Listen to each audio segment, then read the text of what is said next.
Hi, I'm Tom Migot from Tom Migot Photography. Today is St. Patrick's Day and it's a gorgeous day in Edinburgh, Scotland.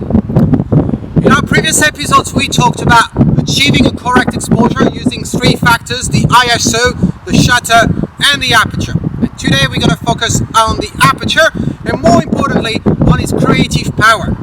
Indeed folks, how many times did you take a shot outside and when you get back home you realize that the focus of your exposure is no longer the focus of your exposure? What do I mean? Well, I mean that how many times did you have a background disturbing your view, stealing away your subject of exposure, like a red car or a red stroller passing by? Well, there is a way to actually blur the background out and keeping all the power to your subject, and this is meant with the aperture.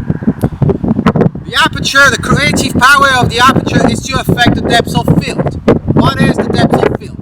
Well, the depth of field is the zone in focus before and after your subject. And as we will see through the experience today, as you reduce the aperture value, you actually narrow down the depth of field. Alright, so to do this experiment I needed models. Unfortunately, it's St. Patrick's Day and they all went binge drinking at a pub, so all I'm left with is a can of Guinness, and this will be the subject of my experiment. In the background we've got two bottles of Irish cider, and to conduct this experience I'll be using my 50mm lens which offers me an aperture of 1.8. Because it's an overcast sunny day I'll be shooting an ISO 100, and for the experience I'll be setting my camera to the aperture priority mode. So I know we haven't covered all the modes that your camera lets you have, but the aperture priority mode is all about setting up the ISO, setting up the aperture, and the light metering system in your camera set the shutter speed. Alright folks, let's have a look at what we get. Alright folks, talking about getting rid of all disturbance from the background, as you may have noticed, the beginning of this video was all corrupted by the wind, which was blowing that day, like pretty much every day in Edinburgh.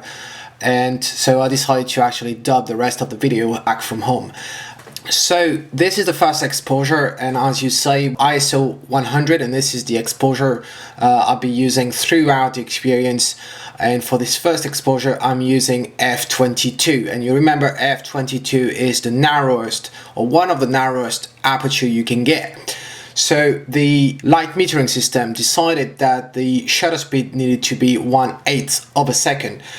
So what we see here is pretty much the three bottles are all sharp, they're all very clear, nothing is really blurred. It's only the background when it comes to the grass and further back that's a bit blurred, but the bottles themselves are perfectly clear.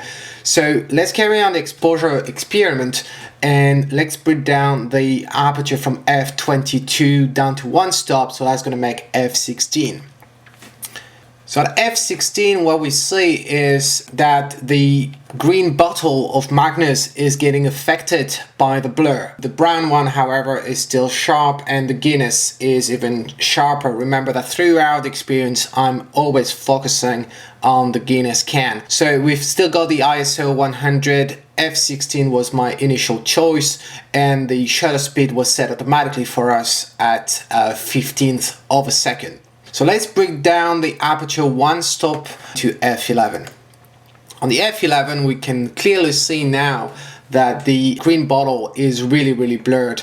The brown one is getting blurred a bit. The Guinness however is still very sharp, and for this one so the shutter speed doubled up and we went from 1/15th earlier with f16 at 1/30th of a second with f11. So let's carry on, let's bring down one stop. So from f11, you guessed it, we're going to f8. So with f8, it's no surprise the shutter speed is increased again by 2, so making it 60th of a second.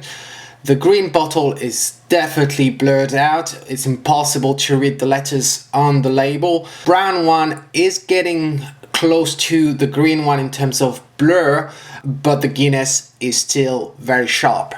So we carry on, let's bring the aperture down from f8, the next stop is f5.6.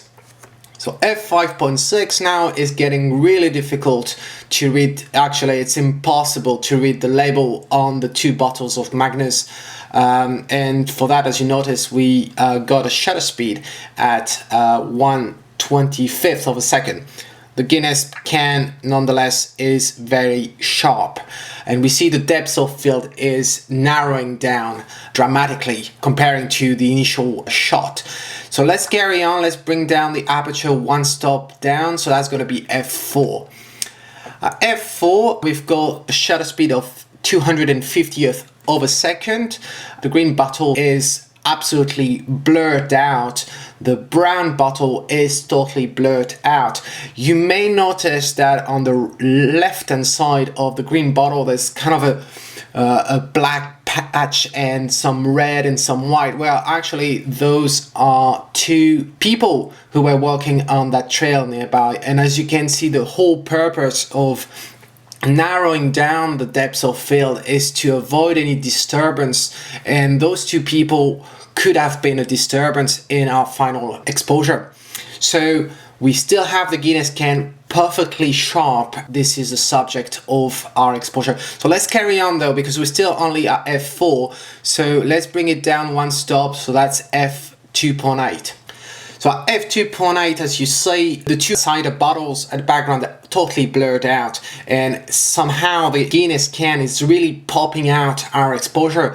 Remember, I haven't changed anything of my setting other than dropping down the aperture by one stop, and automatically, thanks to the aperture priority mode of the camera, the light metering system decided for me that the shutter speed to achieve a correct exposure needed to be 400th of a second.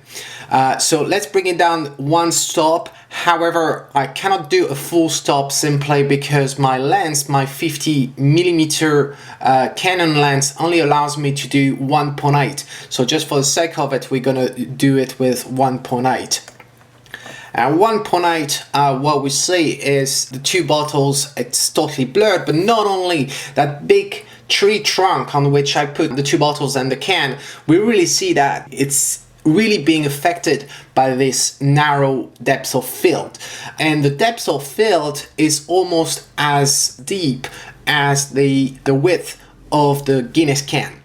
So this is it, this is the final exposure. If we do a quick comparison between this one and the initial shot, you can really see the difference. The first one, it was kind of, you know, if the whole purpose was to expose the Guinness can, well, surely you would not do a shot like this as a commercial for Guinness, right? Because Magnus would be visible and disturbing.